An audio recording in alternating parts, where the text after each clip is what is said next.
नमस्कार. मी प्रणय सर आपलं सर्वांचं स्वागत करतो आहे नॉलेज व्हॅली MPSC ऑनलाईन इन्स्टिट्यूशनमध्ये. आज आहे 29 डिसेंबर 2020 आणि आपण बघून घेणार आहोत की लोकसत्ता न्यूजपेपरमध्ये कुठले महत्त्वाची न्यूज कव्हर झाले आहे.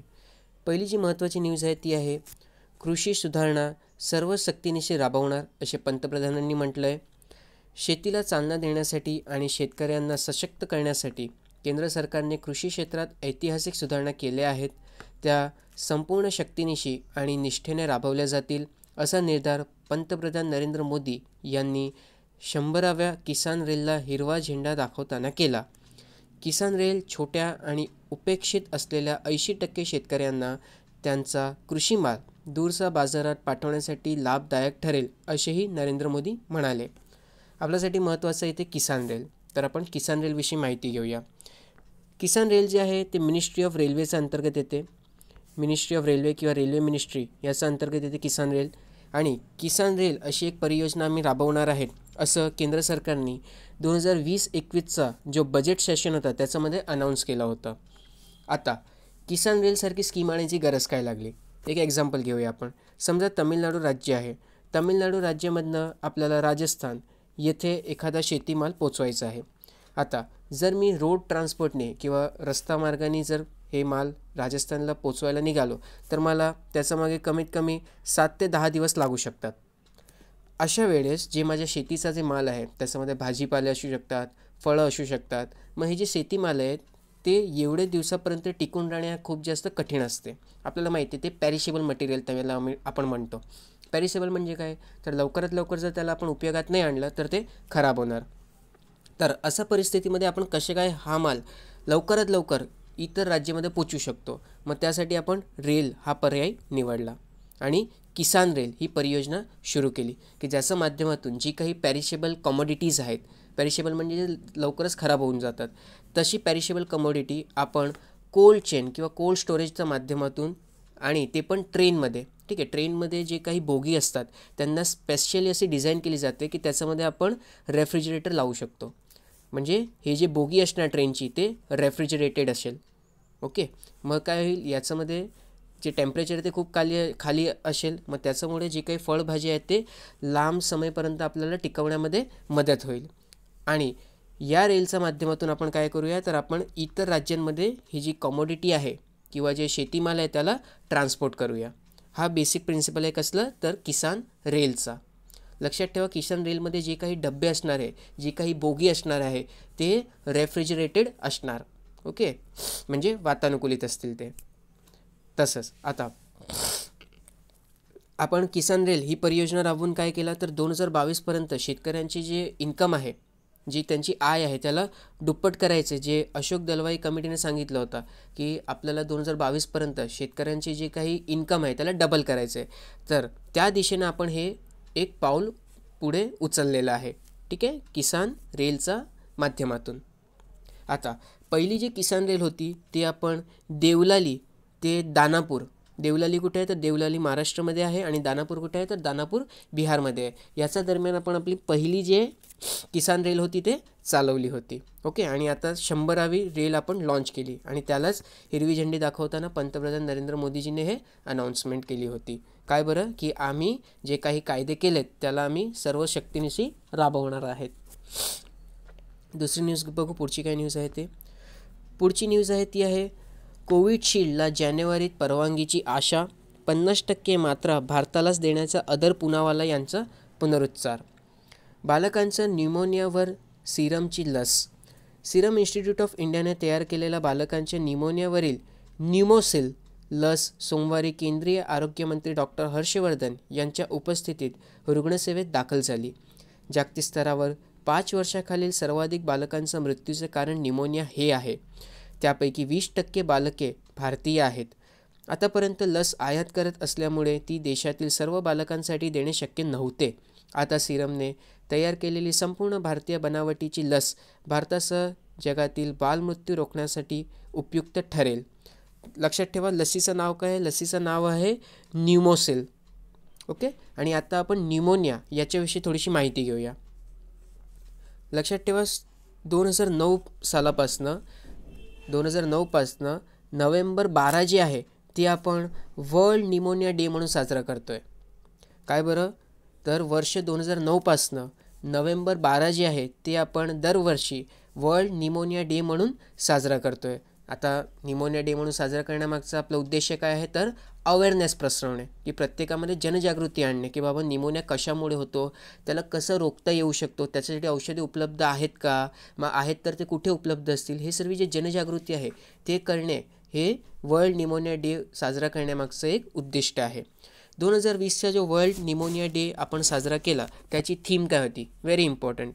तर ती थीम होती world pneumonia day let's increase access to medical oxygen. Okay, 2020ची थीम काय होती, let's increase access to medical oxygen. Okay, आणि दरवर्षी ब्रीथ काउंट्स कोइलेशन, काय बरं, ब्रीथ काउंट्स, ओके, ही एक संस्था आहे. कुठली बरी, तर every breath count. Okay, every breath count, तर ही एक कोइलेशन आहे. कोइलेशन म्हणजे काय, तर जे काही जगातले राष्ट्र आहेत त्यांनी एकत्रित येऊन हे अशी एक संघटना बनवली आणि तिला काय नाव दिलं, एव्हरी ब्रीथ काउंट. ओके, तर या संघटनेचा म्हणजे या संघटनेच्या माध्यमातून आपण दरवर्षी हे वर्ल्ड निमोनिया डे साजरा करतो. आणि या संघटनेचं उद्दिष्ट काय आहे, तर 2030पर्यंत आपल्याला निमोनिया हे जगातनं संपवायचं आहे. ओके, आता निमोनियाविषयी माहिती घेऊ. तर WHO काय म्हणतो, म्हणजे जागतिक आरोग्य संघटना वर्ल्ड हेल्थ ऑर्गनायझेशन म्हणतो आहे की निमोनिया जे आहे हे लहान मुलांमध्ये जे त्यांची मृत्यू होते त्याचं मागचं एक सर्वात मोठा कारण आहे.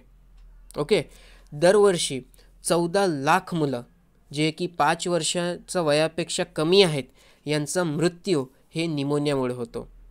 ओके, आणि जे काही टोटल बालमृत्यू होत आहे त्यापैकी 18% जे वाटा आहे ते निमोनियाचा आहे. ओके, 5 वर्षाखालील मुलांचा मृत्यू मागे. तसंच निमोनिया जे आहे त्याला आपण प्रिव्हेंट करू शकतो आणि त्याला ट्रीटसुद्धा करू शकतो. म्हणजे निमोनिया हा आजार बरा करता येतो. ओके, परंतु त्यासाठी आपल्याला योग्य ते माहिती असली पाहिजे आणि योग्य ते आपण ते डॉक्टरांकडनं सल्ला घेतली पाहिजे त्याविषयी. आता निमोनिया स्प्रेड कसा होतो, तर लक्षात ठेवा निमोनिया जो आहे तो बॅक्टेरिया, व्हायरस आणि फंगाई, ओके, तर या तीनही माध्यमातून स्प्रेड होतो. आता जर आपण बॅक्टेरियाची बात केली तर कुठला बॅक्टेरिया, तर स्ट्रेप्टोकोकस न्यूमोनी. काय बरं, स्ट्रेप्टोकोकस न्यूमोनी या बॅक्टेरियामुळे लहान बाळांमध्ये हा निमोनिया प्रसरतो. ओके, तसंच दुसरा अजून बॅक्टेरिया आहे तो आहे हेमोफिलस इन्फ्लुएन्झा टाईप बी. कुठला बरं, हेमोफिलस इन्फ्लुएन्झा टाईप बी. 2 बॅक्टेरिया लक्षात ठेवा, स्ट्रेप्टोकोकस न्यूमोनी आणि हेमोफिलस इन्फ्लुएन्झा टाईप बी. या 2 बॅक्टेरियामुळे निमोनिया होतो. ओके, जर आपण व्हायरसची बात केली तर कुठला व्हायरस तो, तर रेस्पिरेटरी सिन्सायटियल व्हायरस. काय बरं, रेस्पिरेटरी सिन्सायटियल व्हायरस, या व्हायरसमुळे सुद्धा निमोनिया होतो. ओके, आता निमोनिया जर झाला तर त्याच्यामुळे काय होतं, तर आपलं जे फुफ्फुस आहे फुफ्फुसमध्ये एअर सॅक असतात. ओके, ज्याला आपण एल्व्हिओली म्हणतो. ओके, ते एअर सॅकमध्ये काय होते, तर त्या एअर सॅकमध्ये पुरू होते. ओके, ज्याला आपण पस म्हणतो. ओके, पस होतो, त्या आपलं जे फुफ्फुस असतात फुफ्फुसमध्ये जे एल्व्हिओल आहे त्याच्यामध्ये पर्स होतो.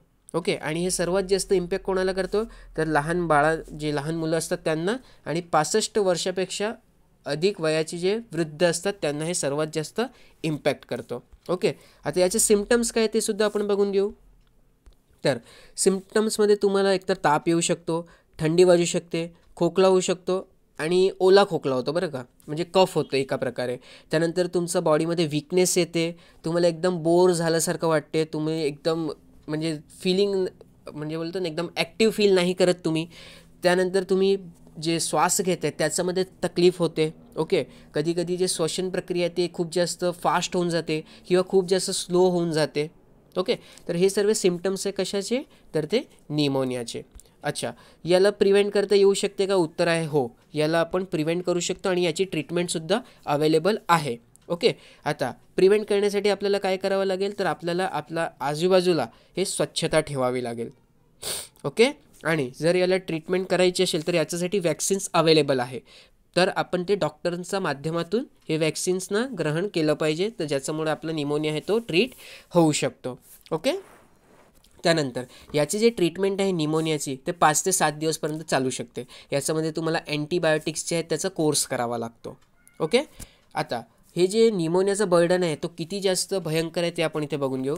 तर युनिसेफची एक रिपोर्ट आली होती. युनिसेफ म्हणतो की प्रत्येक 39 सेकंदामध्ये, ठीक आहे, प्रत्येक 39 सेकंदामध्ये एक मुलाचा मृत्यू हा निमोनियामुळे होतो. ओके.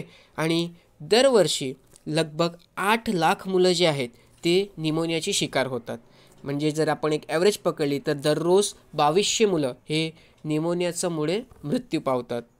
ओके. आणि त्याच्यामध्ये म्हणजे 8 लाखपैकी 1,53,000 जे आहे ते नवजात असतात, म्हणजे जस्ट जन्माला आलेली मुलं असतात. ओके. तर एवढा भयंकर आहे हा निमोनिया. ओके. आणि आता जी सिरम इन्स्टिट्यूट आहेत त्यांनी जी आपली लस काढली आहे तिचं नाव काय आहे, न्यूमोसिल. ओके. तर हे आपण निमोनियाविषयी थोडीशी माहिती घेतली. पुढे बघू दुसरी काय न्यूज आहे. आर्या राजेंद्रन सर्वात तरुण महापौर, व्हेरी व्हेरी इम्पॉर्टंट. ओके. 21व्या वर्षी तिरुअनंतपुरमची धुरा त्यांनी हातात घेतलेली आहे. तिरुअनंतपुरम येथील ऑल सेंट्स महाविद्यालय BScच्या गणित दुसऱ्या वर्षाची विद्यार्थिनी असलेल्या आर्या राजेंद्रन यांनी मुदावन मुघल विभागात प्रतिस्पर्धी काँग्रेसच्या उमेदवाराला 549 मतांनी पराभव केला होता. जिल्हाधिकारी नवज्योत खोसा यांनी महापालिका सभागृहात राजेंद्रन यांना पदाची शपथ दिली. भाजपच्या नेतृत्वाखालील रालोआने आणि काँग्रेसच्या नेतृत्वाखालील संयुक्त लोकशाही आघाडीने महापौर पदासाठी रिंगणात उमेदवार उतरले होते. त्यानंतर झालेल्या निवडणुकीत 100 सदस्यांच्या महापालिकेत अपक्षांच्या मतांचा 54 मते मिळून आर्या राजेंद्रन विजयी झाल्या. ठीक आहे. एक स्टेटमेंट महत्त्वाचं आहे. तुम्हाला नंबर ऑफ स्टेटमेंट देऊन टाकते आपली आर्या राजेंद्रनविषयी आणि विचारले खालीलपैकी कुठले योग्य आहे ते निवडा. ओके. त्यानंतर राजेंद्रन या स्टुडंट्स फेडरेशन ऑफ इंडियाचा राज्य समितीचा सदस्य असून बालसंगमला या लहान मुलांसाठी काम करणाऱ्या डाव्या पक्षाच्या शाखेच्या राज्य अध्यक्षा आहेत. कोल्लम महापालिकेच्या महापौर सविता बेगम यांनी पदभार स्वीकारला तेव्हा त्या 23 वर्षाचा आणि आतापर्यंतच्या सर्वात तरुण महापौर होत्या. परंतु आता कोण आहे, आता आहे आर्या राजेंद्रन. ओके. आता पुढची न्यूज बघू आपण. प्रियंका यांच्या उपस्थितीत काँग्रेसच्या वर्धापन दिन साजरा, राहुल गांधीच्या गैरहजेरीमुळे काँग्रेसची कोंडी. आता आपल्याला इथे माहिती घ्यायची INC विषयी. ओके. तर INCचा फुल फॉर्म काय आहे, INCचा फुल फॉर्म आहे इंडियन नॅशनल काँग्रेस. ठीक आहे. काय बरं, इंडियन नॅशनल काँग्रेस. ओके. INCचा फुल फॉर्म आहे. INCची स्थापना कधी झाली होती, तर INCची स्थापना ही 28 डिसेंबर 1885 रोजी झाली होती. ओके. आणि 28 डिसेंबर 1885 रोजीच याची पहिली बैठकसुद्धा झाली होती. INCची पहिली बैठक कुठे झाली होती, तर ती बॉम्बे येथे झाली होती. मुंबई नाही, बॉम्बे. त्या काळामध्ये ते बॉम्बे होतं. ठीक आहे. मग आपल्याला बॉम्बेच लिहायचं आहे. मग बॉम्बेला कुठे झाली होती, तर गोकुलदास तेजपाल संस्कृत पाठशाला येथे. ओके. कुठे बरं, गोकुलदास तेजपाल संस्कृत पाठशाला येथे INCची पहिली मीटिंग हे 28 डिसेंबर 1885 रोजी झाली होती. त्यावेळीस त्याच्यामध्ये 72 डेलिगेट्स, ओके, म्हणजे 72 कार्यकारी हा उपस्थित होते. महत्त्वाचं काय माहिती आहे का, की या 72 पैकी एकही स्त्री तिथे उपस्थित नव्हती. ओके. 72चे 72 जे कार्यकारी होते ते पुरुष होते. ओके. तर हे आपल्यासाठी महत्त्वाचं आहे. आणि आता जे आहे म्हणजे 28 डिसेंबर 2020 रोजी 136 वर्ष INCला पूर्ण झाले. ओके. मग त्याचंच हे लोक सेलिब्रेशन करत होते. आता जी पहिली मीटिंग झाली होती त्याचे प्रेसिडेंट कोण होते, तर त्याचे प्रेसिडेंट होते व्योमेशचंद्र बॅनर्जी. ओके. आणि ते स्वतःसुद्धा लॉयर होते. आणि 72 डेलिगेट्स जे आले होते पहिल्या मीटिंगला त्यापैकी मेजॉरिटी जे होते ते सर्व लॉयर्स होते. ओके. पहिली मीटिंग आपण म्हणतो की बॉम्बेला झाली, परंतु लक्षात ठेवा पहिली मीटिंग जी होती ती प्रपोज केली गेली होती कुठे, तर ते पुणेला प्रपोज केली गेली होती की पुणेला व्हायला पाहिजे पहिली मीटिंग.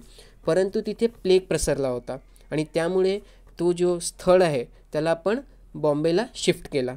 ओके. पुणेवरनं आपण कुठे आलो, तर बॉम्बेला आलो. आता लक्षात ठेवा पहिली जी मीटिंग झाली होती त्याच्यामध्ये जे 8 आपले काय म्हणतात त्याला 8 ठराव पारित झाले होते. ठीक आहे. या 8 ठराव पारित झाले त्याच्याविषयी आपल्याला माहिती घेणं महत्त्वाचं आहे. ओके. पहिला ठराव काय होता, तर पहिला ठराव होता राजकीय परिस्थितीची चौकशी करण्यासाठी रॉयल कमिशनची स्थापना करावी. काय बरं, तर रॉयल कमिशन जे आहे त्याची स्थापना करावी. कशासाठी, तर राजकीय परिस्थितीची चौकशी करण्यासाठी. लिहून घ्या हा, व्हेरी व्हेरी इम्पॉर्टंट. ओके. काय बरं, पहिला ठराव काय सांगत होता की रॉयल कमिशनची स्थापना करावी. कशासाठी, तर राजकीय स्थितीची चौकशी करण्यासाठी. ओके. दुसरं काय सांगण्यात आलं, दुसरं सांगण्यात आलं की भारत मंत्र्याचे जे इंडिया काउन्सिल आहे त्याला बरखास्त करावे. ओके. जे सेक्रेटरी ऑफ द स्टेट आहे त्याची जे इंडिया काउन्सिल आहे. ओके. आता ही इंडिया काउन्सिल कुठे असायची, तर इंडिया काउन्सिल जे आहे ते ब्रिटनमध्ये असायची. ओके. आणि परंतु हे पगारपणी भारताच्या तिजोरीमधनं घ्यायचे. ओके. म्हणून काय सांगितलं की ही जी इंडिया काउन्सिल आहे ना, काहीच कामाची नाही आहे, बरखास्त करून टाका याला. ओके. हा दुसरा प्रस्ताव होता. तिसरा प्रस्ताव काय होता त्यांचा, तर केंद्रीय व प्रांतीय विधिमंडळात लोकप्रतिनिधींना घ्यावे. ओके. म्हणजे काय, तर पब्लिक पार्टिसिपेशन जे आहे त्याला वाढवावं. कुठे, तर सेंट्रल आणि प्रोव्हिन्शियल लेजिस्लेशनमध्ये. ओके. पब्लिक पार्टिसिपेशनला इन्क्रीज करायला पाहिजे. कुठे बरं, तर ते आपले सेंट्रल आणि प्रोव्हिन्शियल लेजिस्लेशनमध्ये. ओके. तसंच हे 3 प्रस्ताव तुम्ही लिहून घेतले. तर आता चौथा प्रस्ताव काय होता, तर चौथा प्रस्ताव होता की आपली जे ICSE जे परीक्षा होते, ओके, त्याची वयोमर्यादा ही 23 वर्ष करावी. ओके. त्यावेळेस 19 केले होते, लॉर्ड लिटन होता ना, त्यांनी 19 करून ठेवली होती, मग त्याला 23 वर्ष करावी. ओके. 5वा ठराव काय होता की तुम्ही जे लष्करी खर्च करतायत ना, त्या लष्करी खर्चाला कमी करावा. म्हणजे मिलिटरी एक्सपेंडिचर जे आहे त्याला कमी करावा. ओके. कारण मिलिटरी एक्सपेंडिचर जी काही होत होतं ते भारताच्या तिजोरीमधनं होत होता. ओके. 6वं त्यांनी ठराव काय मांडलं होतं, 6वा ठराव होता की मिठावरील जो कर आहे त्याला रद्द करावा. ओके. सॉल्ट टॅक्स जो आहे, सॉल्ट टॅक्स त्याला रद्द करावा. कमी बिमी नाही, रद्दच करा, पाहिजेच नाही आम्हाला. ठीक आहे. त्यानंतर 7वं काय होतं, 7वा ठराव होता की भारतीय माल जो आहे त्याला संरक्षण मिळेल असे धोरणं अवलंबवावे. ओके. काय बरं, की भारतीय माल जे आहे, ओके, भारतीय मालला तुम्ही संरक्षण प्रदान करा. ओके. आणि तुम्ही जे पॉलिसीज बनवताय तिथे भारतीय मालला फायदा होईल अशी पॉलिसी बनवा. ओके. त्यानंतर 8वा प्रस्ताव काय होता, तर शेतकऱ्यांवरील करांचा जो बोजा आहे ना त्याला हलका करावा.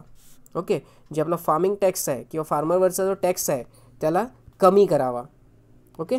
आणि 9वा प्रोव्हिजन काय होता, तर 9वी शिफारस होती की ब्रह्मदेशला खालसा करू नये. ब्रह्मदेश म्हणजे काय, तर आजचा म्यानमार.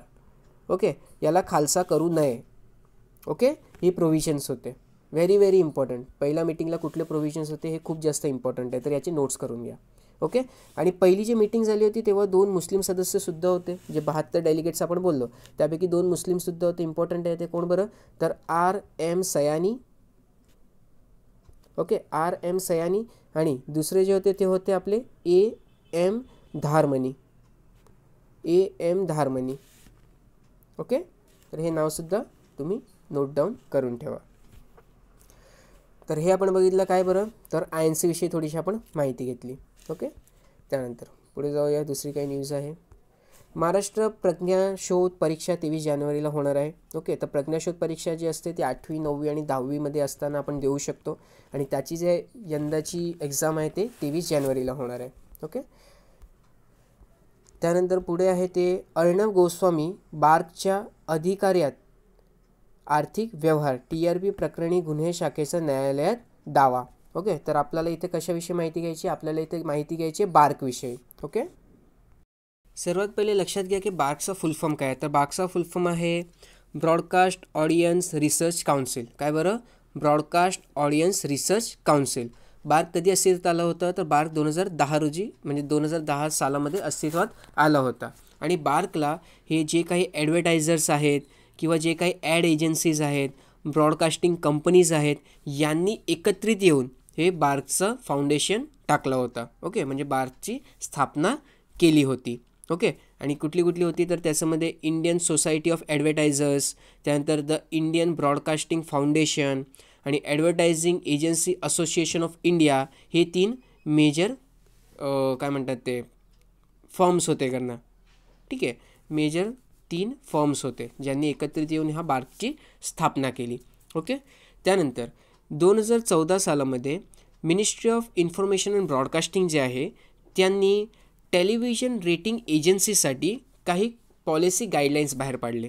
काय बरं, कोणी, तर मिनिस्ट्री ऑफ इन्फॉर्मेशन ब्रॉडकास्टिंग जे आहे त्यांनी 10 जानेवारी 2014 रोजी थोडे गाईडलाईन्स बाहेर पडले. कशासाठी? तर टेलिव्हिजन रेटिंग एजन्सीजसाठी. आणि त्याचा अंतर्गतच जुलै 2015मध्ये आपण बार्कला हे टेलिव्हिजन रेटिंग काढण्यासाठी एक ऑथोराइज्ड बॉडी म्हणून डेझिग्नेट करून टाकला. ओके, या जे गाईडलाईन्स होते त्याच्या अंतर्गत जुलै 2015ला आपण बार्कला हे टेलिव्हिजन रेटिंग काढण्यासाठी इंडियामधली एक मेन बॉडी म्हणून त्याला मान्यता दिली. ओके, आता हे बार जे आहे ते टेलिव्हिजन रेटिंग ज्याला आपण TRP म्हणतो, तर ते कसं काय काढते? तर ते काय करते? ते एक सर्वे कंडक्ट करते. ओके, आणि तो फेस टू फेस सर्वे असतो आणि त्याच्यामध्ये 3 लाख हाऊसहोल्ड जे आहेत, म्हणजे 3 लाख घरं जे आहेत त्यांना ते टार्गेट करतात.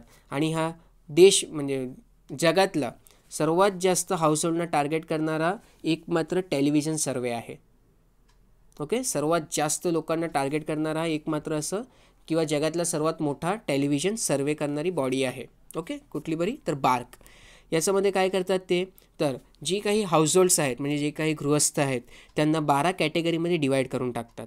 ओके, कशाच्या बेसिसवरती? तर the new consumer classification system जे आहे त्याचा अनुसाराने ते काय करतात? ते जेवढे काही गृहस्थ आहेत त्यांना 12 भागामध्ये डिवाईड करतात.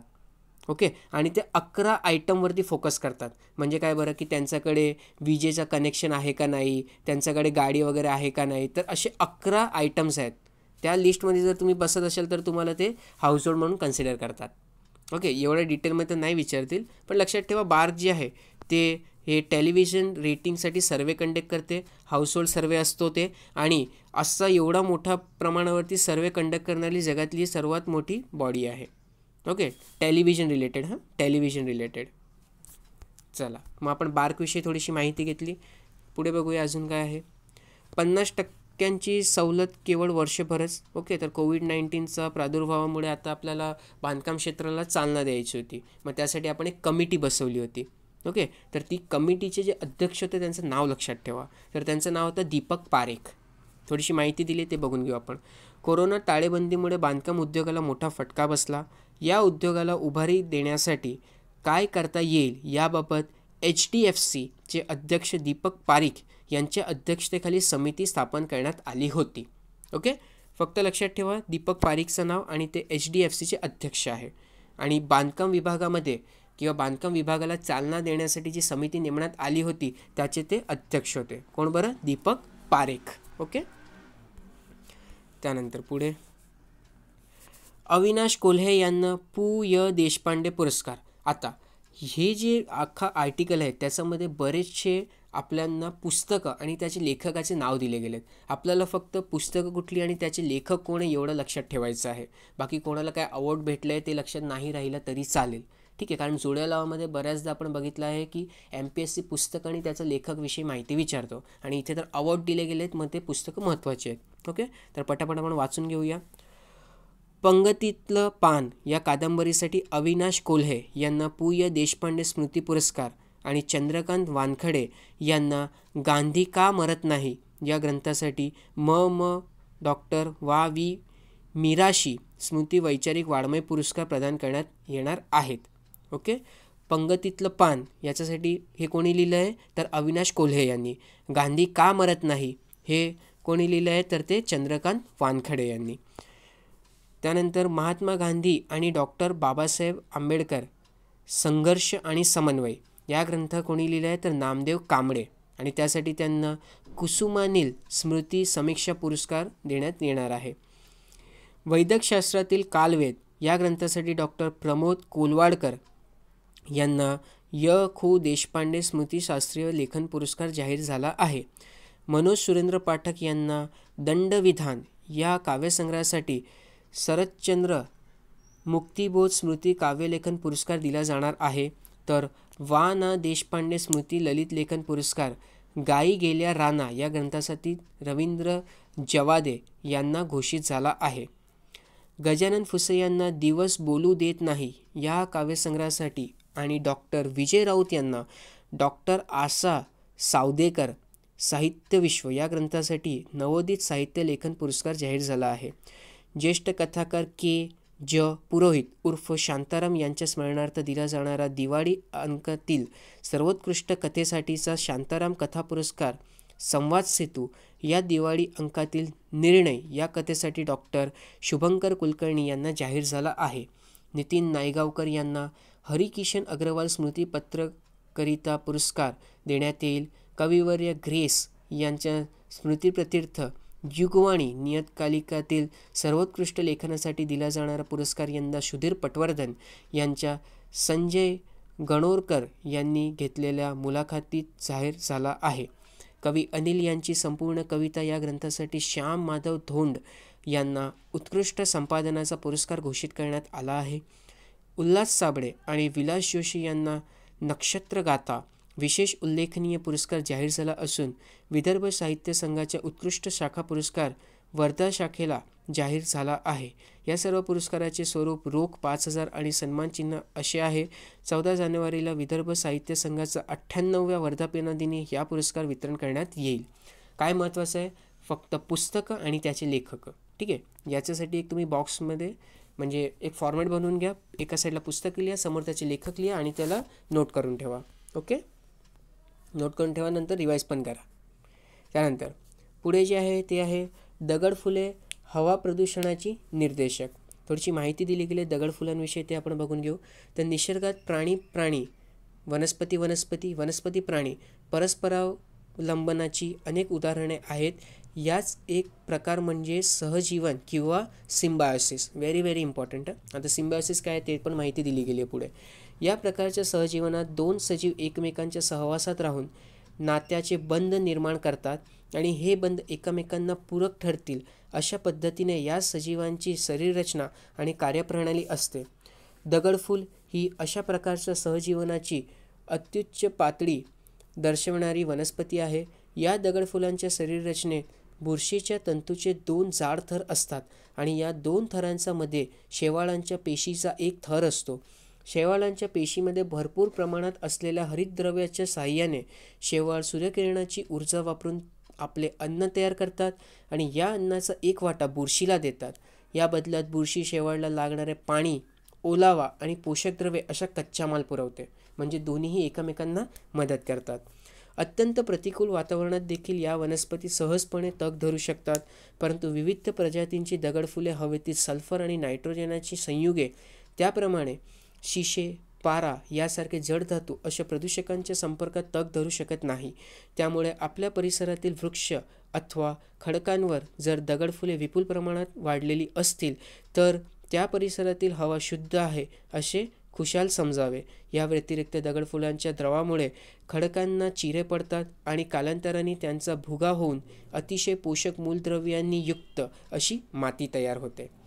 तर ही आपण थोडीशी माहिती घेतली कशाविषयी, तर सिम्बायोटिक रिलेशनशिप जी असते, ज्याला आपण अजून तर काय म्हटलं होतं तर सहजीवन. ठीक आहे, तर त्याच्याविषयी थोडीशी माहिती घेतली आणि मग ते दगडफूल जे असते त्याचे इम्पॉर्टन्स बघितलं. ओके, आता जसं आपण सिम्बायोटिक रिलेशनशिप बघितली, ओके, तसेच आपल्या इथे अजून दुसरे प्रकारचे रिलेशनशिप असतात, त्यांच्याविषयी आपण सुद्धा माहिती घेऊया. ओके, इथे टेक्नॉलॉजी लिहिलं गेलं आहे, तिथे स्पीसीस करून टाका. ओके, स्पीसीस म्हणजे प्रजाती. ओके, ती वनस्पतीची असू शकते किंवा प्राण्याची असू शकते. मग स्पीसीस 1, स्पीसीस 2. आता 2 स्पीसीसमध्ये आपण केव्हा म्हणू की कॉम्पिटिशन आहे. ओके, तर लक्षात घ्या, दोन्ही स्पीसीस जे आहेत ते एका शिकारासाठी लढत आहेत. ओके, तर त्यांना आपण काय म्हणायचं, त्यांना आपण म्हणायचं कॉम्पिटिशन. ओके, काय म्हणायचं बरं त्याला आपण म्हणायचं कॉम्पिटिशन. एक्झाम्पल घेतो, लायन आणि टायगर. ओके, तर हे दोन्ही एक हरिणसाठी लढतात, म्हणजे हरिण हे दोघांचेही शिकार आहे. ओके, आता जर याची संख्या कमी झाली तर त्याच्यामुळे जे आपला सिंह आहे तो आणि जो आपला वाघ आहे तो, त्या दोघांनाही इम्पॅक्ट होणार. ओके, आणि एका शिकारसाठी ते एकमेकांशी प्रतिस्पर्धा करतात, म्हणून त्याला आपण म्हणतो कॉम्पिटिशन. ओके, सिम्बायोसिस हे काय असते तर सहजीवन. त्याचं आपण एक्झाम्पल बघितलं आता दगडफूल. आणि सहजीवनामुळे दोघंही स्पीसीसना फायदा होतो. ओके, आपण आता लायकेनचे एक्झाम्पल बघितलं, म्हणजे शेवाळ आणि बुरशीचे एक्झाम्पल बघितलं, तर काय होतं की दोघांच्या सहजीवनामुळे दोघांनाही बेनिफिट होत होता ना. ओके, आणि कॉम्पिटिशनमुळे दोघांनाही नुकसान होतो. ओके, न्यूट्रलिझम जे असते, न्यूट्रलिझममध्ये कोणालाही नुकसान होत नाही किंवा कोणालाही फायदा होत नाही. Okay, no profit no loss. त्यानंतर पॅरासिटिझम. आता पॅरासिटिझम काय असते, तर पॅरासिटिझममुळे एक जी स्पीसीज असते त्याला फायदा होते आणि दुसरी जी स्पीसीज आहे त्याला नुकसान होते. ओके, आता इथे एक एक्झाम्पल घेऊया आपण. तुम्ही जे काय म्हणतात ते लीच असते, लीच बघितले, लीच. ओके, तुम्ही बघितले असे जे रक्त पिते. ओके, आता लीच हा काय करते, हा रक्त पिते. तर लीच ज्या प्राण्याचं रक्त पिते त्याच्यामुळे त्या प्राण्याला नुकसान होतं, परंतु रक्त पिल्यामुळे हा लीचला बेनिफिट होतो. समजले काय बरं, तर लीच आपण बघितले जे रक्त शोषून पिते. तर एक एक्झाम्पल घेतो आपण. ओके, तर रक्त पिण्यामुळे लीचला बेनिफिट होतो आहे कारण त्याला त्याचं खाणं मिळतं आहे, परंतु त्याच्यामुळे ज्या प्राण्याचं तो रक्त पिते त्याला नुकसान होतं. ओके, तर हे एक्झाम्पल आहे कसलं, पॅरासिटिझमचा, ज्याच्यामुळे एक स्पीसीसला बेनिफिट होते दुसऱ्याला नुकसान होते. त्यानंतर कमेन्सलिझम. ओके, आता कमेन्सलिझम काय असते, तर कमेन्सलिझममध्ये एक जी स्पीसीस आहे त्याला बेनिफिट होते परंतु दुसऱ्याला काहीच फरक पडत नाही. ओके, एक्झाम्पल घेऊ तर तुम्ही शेण बघितलं आहे. ओके, तर त्याच्यावरती काही कीटक असतात ते वास्तव्य करतात. ओके, आता या शेणवरती त्या कीटकांना फायदा होतो. ते काय करतात, तर या शेण जे आहेत त्याच्यातनं स्वतःचं खाणं घेतात. ओके, परंतु त्यामुळे या शेणवरती काय इम्पॅक्ट होतो का, उत्तर आहे नाही. बरोबर की नाही. तर हे जे कीटक आहेत त्यांना या शेणमुळे आपलं अन्न भेटतो आहे, परंतु या शेणवरती त्याचं काहीही म्हणजे या शेणवरती किंवा हे शेण ज्याने दिलं आहे, आपण एक्झाम्पल घेऊ गायीने हा शेण केलं आहे, ठीक आहे, तर त्याच्यावरती त्याचं काहीही इम्पॅक्ट होत नाही. गायवरती काय इम्पॅक्ट होतो का, उत्तर आहे नाही, त्याच्यासाठी तर वेस्टच होता ना, परंतु त्याच्यामुळे या कीटकांना बेनिफिट झाला. ओके, तर कमेन्सलिझम म्हणजे काय असते, एकाला बेनिफिट होतो पण दुसऱ्याला त्याचा काहीच फरक पडत नाही. गायला इथे काहीच फरक पडत नाही परंतु कीटकला त्याचा बेनिफिट झाला. ओके, नेक्स्ट असते अमेन्सलिझम. ओके, आता अमेन्सलिझम म्हणजे काय असतं माहिती आहे का, की एक स्पीसीस आहे त्याला फरक पडत नाही आहे परंतु त्या स्पीसीसमुळे दुसरी स्पीसीसचं नुकसान होतं आहे. नाही सर, नाही समजलं, एक्झाम्पल देऊन सांगा. तर लक्षात घ्या, आपण आता ॲमेझॉनच्या एक्झाम्पल घेऊ. Amazon rain forest. ओके, ॲमेझॉनमध्ये काय असतं, ॲमेझॉनमध्ये खूप मोठे मोठे झाडं असतात. ओके, खूप मोठे मोठे झाडं असतात. आता हे मोठे मोठे झाडांमुळे काय होतं माहिती आहे का, खाली जे लहान लहान झाडं आहेत ना त्यांना नुकसान होतं. आता तुम्ही म्हणणार कसं नुकसान होईल, तर याची जी कॅनोपी असते ना, कॅनोपी म्हणजे वरचं जे भाग आहे ना त्याला कॅनोपी म्हणतो आपण. त्या कॅनोपीमुळे जे सूर्य आहे त्याचा प्रकाश हा खालपर्यंत म्हणजे जमिनीपर्यंत पोचूच शकत नाही. आता सूर्यप्रकाश जमिनीपर्यंत पोचणार नाही तर खालची जी वृक्ष आहेत त्यांना प्रकाश संश्लेषण करता येणार नाही आणि ते स्वतःची वाढ करू शकत नाही. ओके, तर अमेन्सलिझममध्ये काय असते, एकाला काही फरक पडत नाही. ते जे ॲमेझॉनचे जे मोठे झाडं होते ते तर स्वतःची ग्रोथ बघतायत ना, त्यांनी कोणाचं नुकसान केलं नाही आहे, त्यांना काही फरक पडला पण नाही आहे. ओके, त्यांना काहीच फरक पडला नाही परंतु त्याच्यामुळे जे लहान झाडं आहेत ते त्यांना नुकसान होतं आहे. ओके, तर हे एक्झाम्पल झालं कशाचा, अमेन्सलिझमचा. ओके, तर आपण कॉम्पिटिशन बघितला, सिम्बायोसिस बघितला, नॅचरलिझम बघितला, पॅरासिटिझम बघितला, कमेन्सलिझम बघितला आणि आता अमेन्सलिझमसुद्धा बघितला. काही मिस झालं असेल व्हिडिओ रिवाइंड करा आणि पुन्हा बघा. ओके, त्यानंतर पुढे काही न्यूज आहे का बघूया. ओके, सोने 2021मध्ये 63,000वर जायची शक्यता आहे.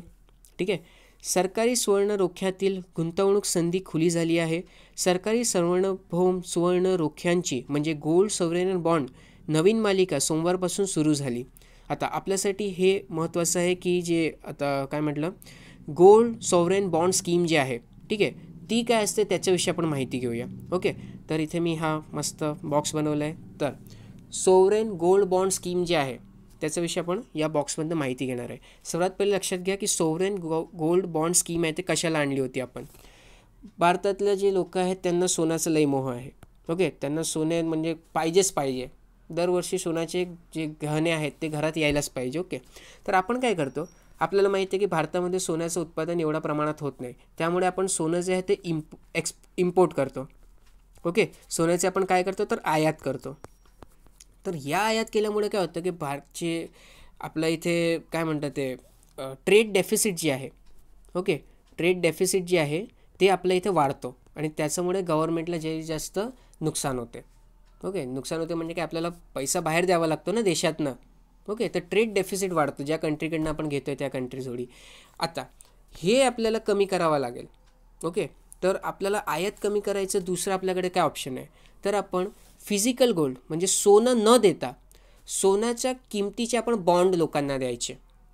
ओके, म्हणजे आज समजा सोन्याची किंमत 60,000 रुपये आहे, ओके, आज समजा सोन्याची किंमत 60,000 रुपये आहे, तर सोनं डिरेक्टली न घेता 10 ग्रामचं, आपण 10 ग्राम सोन्याची किंमत आहे 60,000 रुपये, तर एवढ्याच संख्याचा आपण बॉन्ड इश्यू करणार. ओके, बॉन्ड म्हणजे काय, तर एक गव्हर्मेंट डॉक्युमेंट असेल, त्याच्यावरती लिहिलं गेलं असेल की बाबा एवढं सोनाची जी किंमत आहे तेवढ्याच किमतीचा हा बॉन्ड आहे. ओके, म्हणजे तुम्ही 10 ग्राम फिजिकल सोनं घ्या, म्हणजे हातात एक सोन्याचं 10 ग्राम घ्या, त्याची किंमत जेवढी तेवढीच किंमत या बॉन्डची असेल. ओके, आता प्रश्न येतो की हा बॉन्ड आपल्याला भेटणार कुठून. तर लक्षात ठेवा, बॉन्ड वितरणचं जे काम असते ते बँकेतनं होते, परंतु RBI जे आहे, okay, reserve bank of India आहे, ते गव्हर्नमेंट ऑफ इंडियाचा वतीने हा अख्खी सोवरेन गोल्ड बॉन्ड स्कीम जी आहे ती हँडल करते. कोण बरं हँडल करते सोवरेन गोल्ड बॉन्ड स्कीम, तर ती reserve bank of India handle करते. ओके, त्यानंतर एलिजिबिलिटी काय आहे, कोण कोण एलिजिबल आहे, कोणाकोणाला या सोवरेन गोल्ड बॉन्ड स्कीमच्या माध्यमातून लाभ मिळू शकतो. तर जी काही इंडिव्हिज्युअल आहेत, म्हणजे प्रत्येक नागरिकला त्याचा लाभ मिळू शकतो, किंवा हिंदू अनडिवायडेड फॅमिली आहे, म्हणजे आपण संयुक्त कुटुंब पद्धतीमध्ये जी लोक राहतात त्यांना, तसंच जे काही ट्रस्ट चालत आहेत, युनिव्हर्सिटी आहे, चॅरिटेबल इन्स्टिट्यूट्स आहेत, त्यांना या स्कीमचा लाभ भेटू शकतो. ओके, 1 ग्राम या डॉमिनेशनमध्ये तुम्हाला हा जे बॉन्ड्स आहेत ते मिळतील. ओके, आता लक्षात घ्या, मी बोललो मला 10 ग्राम गोल्ड पाहिजे, 10 ग्राम गोल्डची किंमत किती आहे, तर 60,000 रुपये. ओके, तर 60,000चा मला बॉन्ड दिला जाईल. ओके, मला सोनं नाही देईल, पण 60,000चा बॉन्ड देईल. आता समजा 20 दिवसांनी या 60,000ची 70,000 किंमत झाली. ओके, तर त्या बॉन्डची किंमत पण तेवढीच होईल. ओके, तसंच अजून महत्त्वाचं काय, तर त्याच्यामध्ये स्पेसिफिक टाईम पिरियड आहे, त्या टाईम पिरियड नंतरच तुम्ही त्याला विकू शकतात. असं नाही 10 दिवसांनी पैसे म्हणजे ते किंमत वाढली की मी विकून टाकणार नाही. ओके, असं चालणार नाही. ते टेन्युअर आपण बघणार आहेत. सांगायचं तात्पर्य काय, की जेवढी सोन्याची किंमत असते तेवढीच त्या गोल्ड जे बॉन्ड आपण घेतलं आहे त्याची किंमत असते, आणि तत्कालीन जी किंमत असते तीच तत्कालीन किंमत याचीसुद्धा लावली जाते. ओके, आता असं नाही की आता 60,000 आहे, ओके, काल समजा ते 50,000 झाले, तर गोल्ड बॉन्ड जे आहे त्याची किंमतसुद्धा 50,000 होऊन जाईल, ती 60,000 राहणार नाही. ओके, त्यानंतर आता तुम्हाला जे गोल्ड घ्यायचं आहे ते तुम्हाला 1 ग्रामच्या डॉमिनेशनमध्ये, म्हणजे 1 ग्रामच्या डॉमिनेशनमध्ये जेवढं गोल्ड घेईल तेच किंमतीमध्ये तुम्हाला बॉन्ड दिलं जाईल. तुम्ही असं नाही म्हणू शकतात की बाबा मला 9.5 ग्राम द्या, नाही, 0.5 चालणार नाही, तुम्हाला एक तर 10 घ्यावा लागेल किंवा मग 9 ग्राम घ्यावा लागेल. ओके, 1 ग्रामवरनं सुरू होते, ते तुम्हाला किती आहे ते अप्पर लिमिट आपण बघणार आहोत आता. ठीक आहे, मिनिमम साईज किती असली पाहिजे, तर मिनिमम साईज आपल्याकडे 1 ग्राम असलं पाहिजे. मॅक्झिमम साईज किती आहे, तर मॅक्झिमम लिमिट जे आहे ते एखादा इंडिव्हिज्युअलसाठी, म्हणजे एखादा व्यक्तीसाठी ते 4 किलोग्रामपर्यंत आहे. हिंदू अनडिवायडेड फॅमिली आहे त्यांच्यासाठी सुद्धा 4 किलोग्राम आहे. एखादा ट्रस्ट असेल तर त्यांच्यासाठी ती जी लिमिट आहे ते 20 किलोग्रामपर्यंत आहे. ओके, आणि टेन्युअरची मी बात करत होतो, तर टेन्युअर लक्षात ठेवा की तुम्ही जर एखादा बॉन्ड घेतला आहे तर त्या बॉन्डला तुम्हाला 8 वर्षापर्यंत ठेवावं लागेल. ओके, ते जे टेन्युअर आहे बॉन्डचं ते किती असते, 8 वर्ष असते, आणि 4 वर्षानंतर तुम्ही 5व्या वर्षी, 6व्या वर्षी किंवा 7व्या वर्षी त्याला, म्हणजे काय म्हणतात, त्याच्यावरती जे इंटरेस्ट आलं आहे त्याला बाहेर काढू शकतात. तोपर्यंत तुम्हाला इंटरेस्टसुद्धा भेटणार नाही.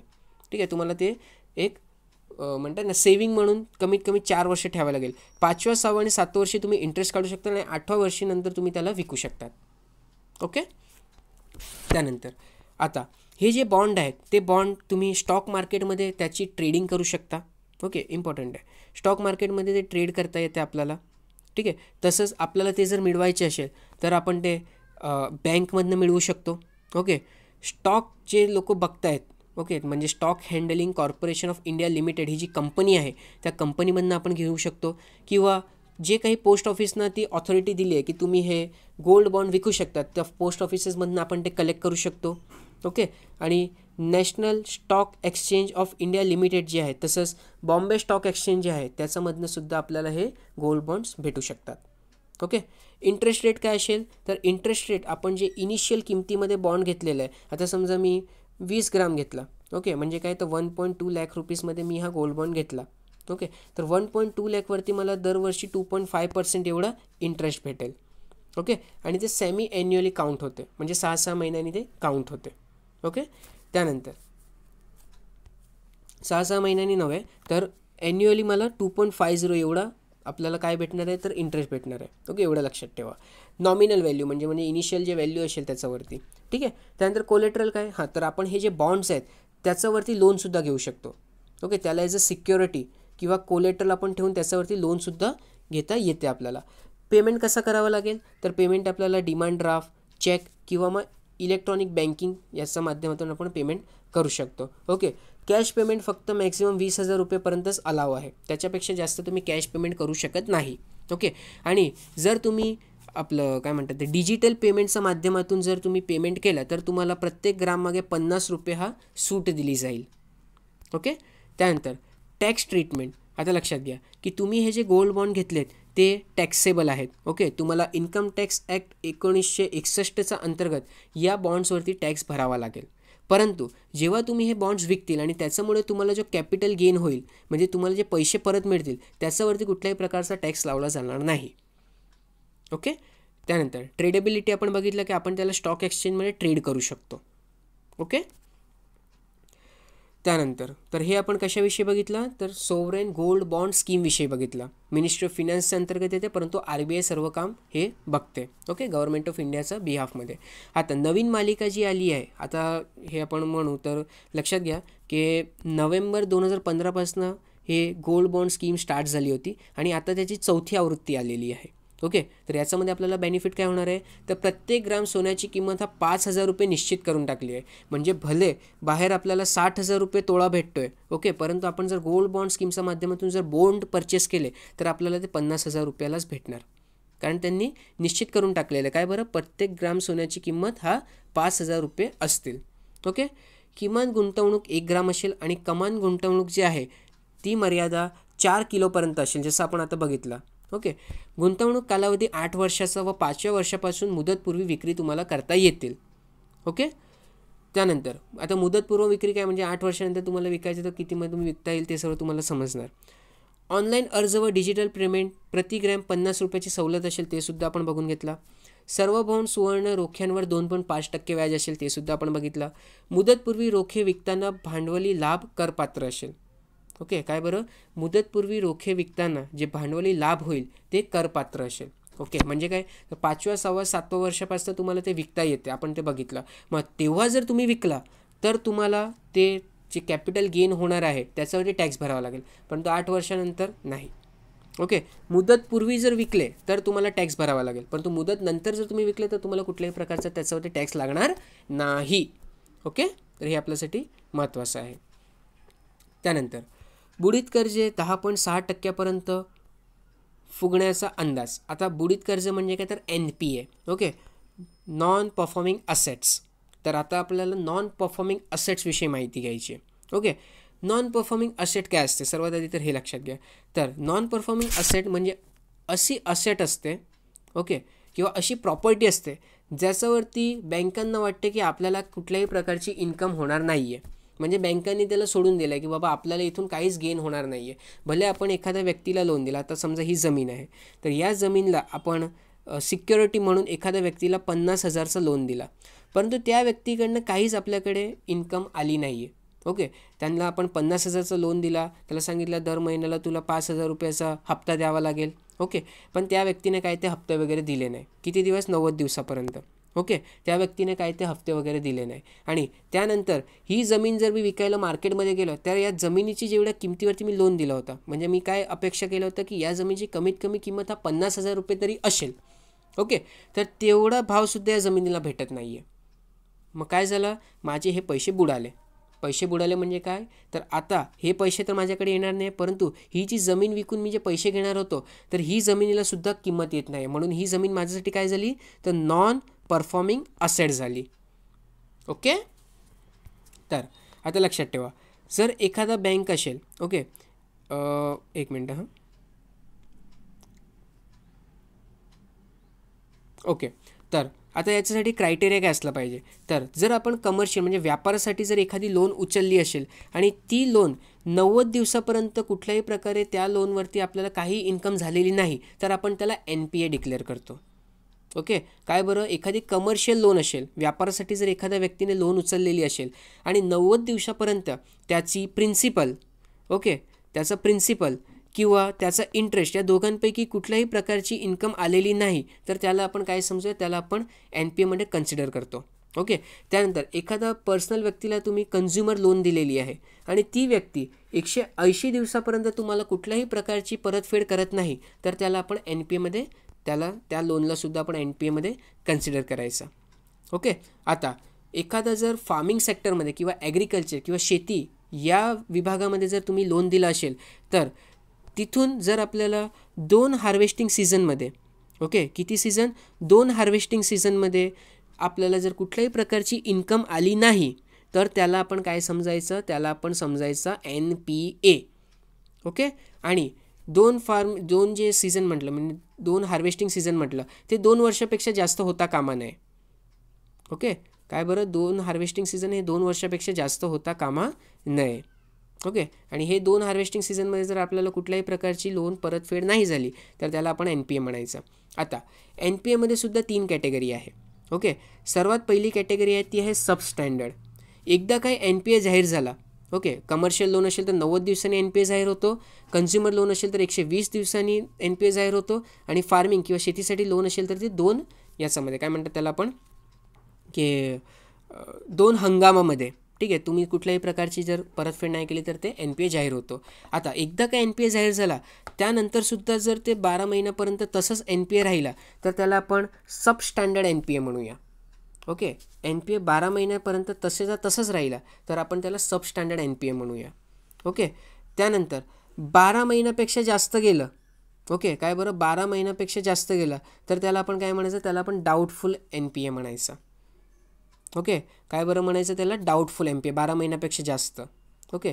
एन पी ए जाहीर झाल्याचं 12 महिन्यापर्यंत त्याला आपण सबस्टँडर्ड असेट म्हणायचा.